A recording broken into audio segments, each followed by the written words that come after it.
Greetings and welcome everyone to Monster Loves You. Monster Loves You is a visual novel that just recently came out on Steam, and I thought I'd show it off to you because I'm actually really liking it. Now before we get started, let's look at the settings. Now in terms of options, there isn't really that much to go on. There's sound, and then there's ambient music. Both have volume sliders, which is freaking great. I love volume sliders, so thank you. Why do developers make it on-off? That's just so silly, but thankfully, this game actually has volume sliders, so you can make it incredibly loud or incredibly quiet, or off rather. And I like that, Now, you also have little achievements, or known as medals, and your character is known as a monster, so if you get bored, because you finished the game because you're MLG like that, you can reset it, and that's kind of nice. You can also toggle it full screen or make it windowed mode. There is no borderless full screen mode that I know of, so yeah. Now, in terms of the gameplay, well, let's just get it started. It's a visual novel type thing, and it's pretty cool. So let's just start from the very beginning. Help me begin your story. How does it go again? Long ago, deep in the forest, monsters call whale mist. That's right, long ago, nestled in the heart of the forest was the monster village of Omen. You are born from the slime that holds the memory of monsters known for actions and attitude, words and thought. Now, this is basically just your character selection screen, kind of. You make options which determine how you act in the rest of the game. So I'm going to pick actions and attitude because when I've already played through this game and I did it as words and thoughts, and well, that was actually really fun. But I'm going to try actions and attitude now. There we go. You're not awake yet, but soon your first eye will open. Your simple dreams will give way to life itself. You dream of fighting and eating and screaming, facing frightening enemies unafraid, protecting innocent monsters from harm. I'm going to do that just because it's nice. Your body is turning and twisting, growing solid in the middle of a great vat of green slime. It's time to be born. Alright, so this is our little first area. Let's click Be Born. You awaken in the thawing season when the ground is soft and wet. Onward. Your eyes open, you are a morsel, just barely born. Your float is in the spawning vat. Oh no, so you float in the spawning vat, so apologies. Dozens of other morsels are exploring, flailing, and stealing food from each other. Try to swim or just float here a little longer. Let's just float a little bit. You close your eye and breathe for a while. You are at peace. As long as you live, you will always remember this one moment of perfect transcendent calm. Abandon the world within and engage the world beyond. You open your eye again and smile with a new formed mouth. There are many other morsels here. Perhaps they will be your friends. Okay. Another morsel swims towards you. It opens its mouth to show you a set of small sharp teeth. It bites you. Hey, swim away from the toothy morsel. What? This is intolerable. Stop that biting. There we go.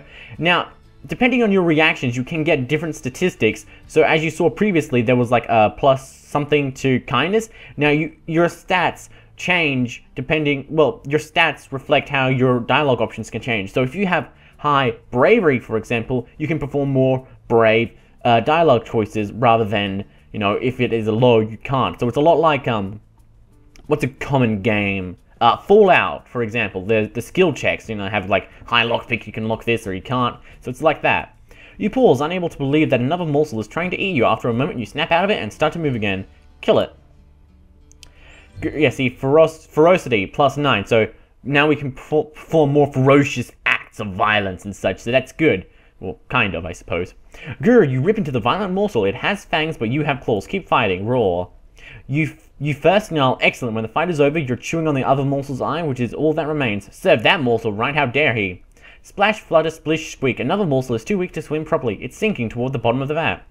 Oh no, that's terrible. Actually, I already helped this thing out, so I'm going to ignore it and swim on. I lost my legs previously, so hopefully I get to keep my legs this time. You paddle yourself elsewhere, looking to live your own life without thinking about the end of another's. So it goes. There we go. Okay, you have grown too big for the spawning vat. You must move on to the next stage of life and become a monsterling. Got any advice? You're going to get into some trouble, which is great. Exercise your bravery, cleverness, ferocity, kindness, and honesty. What kind of monster will you be? Indeed, to the brood cave and adventure. Now, this is basically what you see throughout the rest of the game. You have a little timer, which has a set amount of days left, and your respect here. You also have your statistics down at the bottom: bravery, cleverness, ferocity, honesty, and kindness. Ferocity, or whatever you pronounce it, I don't know. Now, these little things down here represent how skilled you are. There'll be different little medals which show how skilled you are in that. Right now, I believe I have 9 out of 100 points, so that's not much at all. And now to increase this, we have to go on adventures.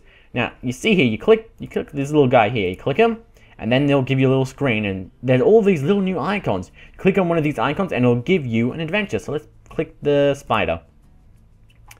Something is scurrying along the walls and the ceiling and the floors, and spiders.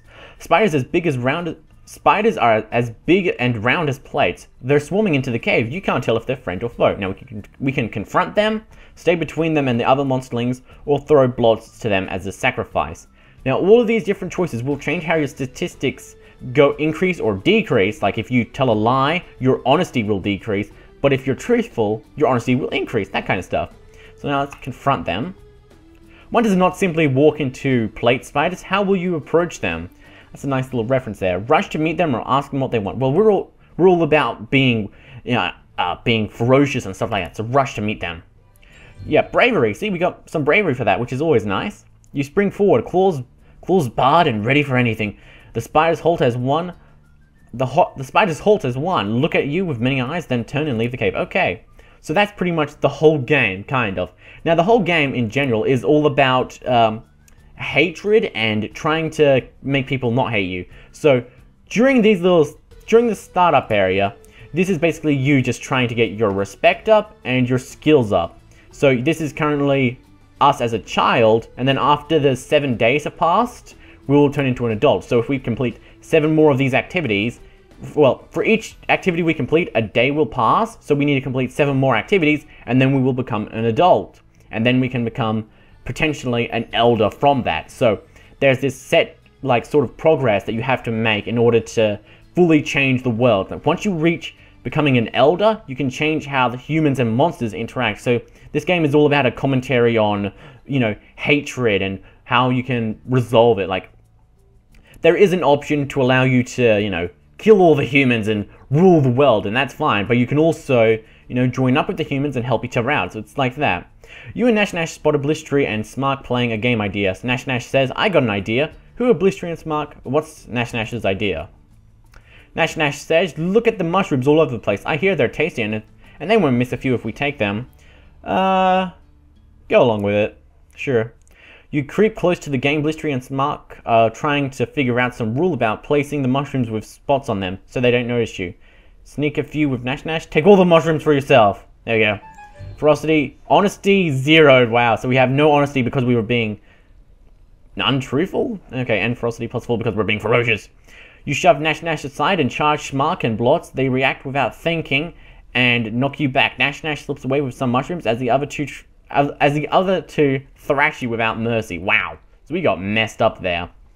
So yeah, also, I feel like I should comment on the art because the art is actually really beautiful. It has this very childlike, it's like a children's book, just made into a visual novel game thing. I don't know. Yeah, visual novels, games, people keep telling me they aren't, and other people tell me that they are, and it's just like, what is a game? I don't know. Maybe Google knows the answer. Whatever. Now, we have to continue doing our adventures so we can, turn into an adult. What's that noise from the spawning vat? You rush over and see a big snake eating helpless morsels. They moan and cry, but it doesn't stop. Who doesn't eat some morsels? Who doesn't eat morsels? Eat some too. Sure, there we go. Bravery -4, geez. You hunker down at the other end of the vat and eat a few morsels. A great ice-covered elder storms in and roars at you. Oh no. Monsterling fool! Now the snake will always crave monster meat. Oh no. She swallows the snake in one gulp and kicks you out. Okay. Whatever.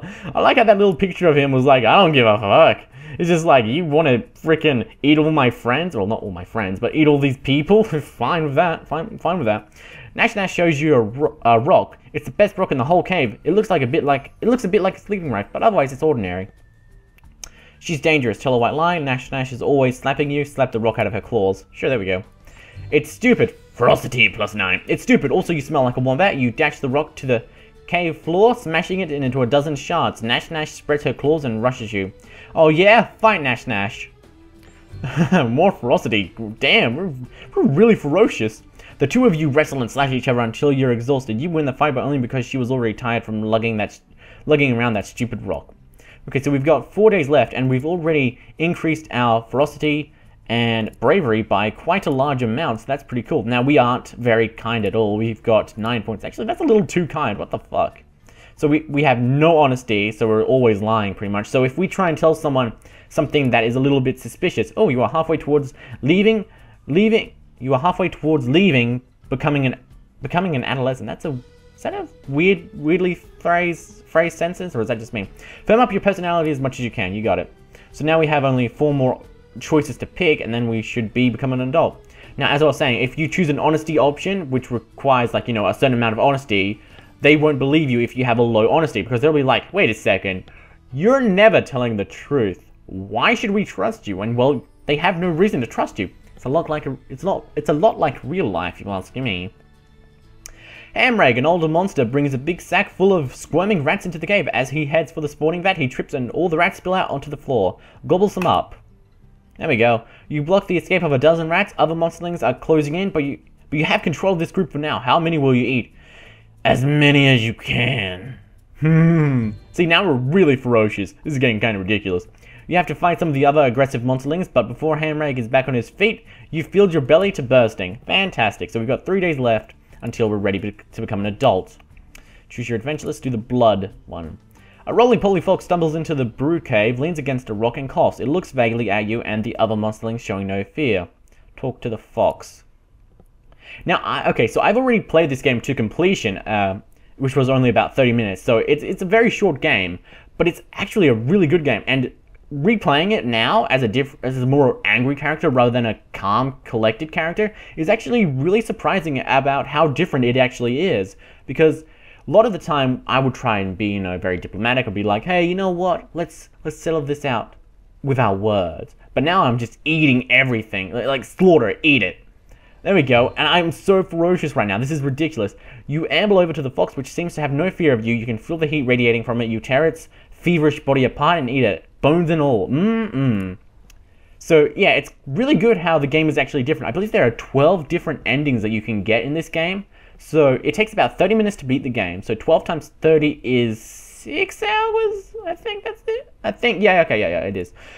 Yeah, so it takes 6 hours to complete this game fully, so that's actually kind of reasonable for its price. It's currently priced at, I believe, $9 or so. So yeah, $9 for 6 hours. Not that bad of a price.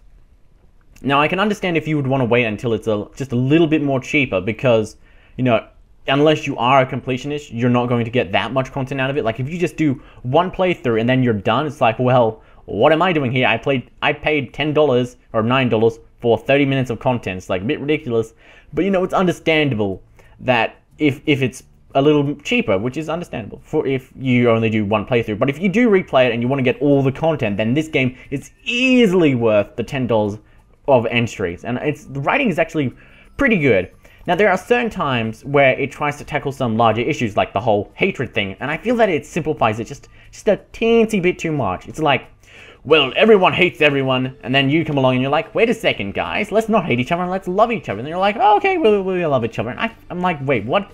That's a little too simplified. But then again, I assume, considering how it's using all these childlike art style assets and just, you know, generally making it look like it's intended for children, I assume that I'm not the target audience. Like, it's not supposed to be this Citizen Kane of visual novels where it dissects like hatred and community and stuff like that. It's just, you know, a light social commentary. It's not the main purpose of it. It's just supposed to be a cute game, maybe, but it could also be both, I suppose. Okay, some monsterlings are building little stone towers. Blots comes to you with a heaping armload of smooth rocks. Do you think this is enough to build a tower? Leave me alone, Blots, I'm busy. There we go. Screw you! Yeah, I'm not kind at all. Blot sniffs, slumps, and waddles away. He tries to build a tower, but it keeps falling down. Other monsterlings point and hoot at him. Oh, he's really sad. That actually makes me feel pretty bad. Shouldn't have done that. Shoots the shield. Smark falls from a high ledge. He falls out all the time, but wait, what's that? It's a big bat trying to gnaw pieces out of him. Cheer for the bat. That's so rude. Kindness 4, bravery -4. Jeez. You wave your arms trying to come up with a song for the bat, and it's not very good. Gobclaws and Blistery run over and drive the bat away. Everybody frowns at you, especially Smark. Oh well. Adventure. Oh my, you wake up and find that you're no longer a little monsterling. You're growing up. Wow! Elder Marnis calls the oldest monsterlings together in a group. But you're one of the oldest ones now, so you should go join them. She looks grave.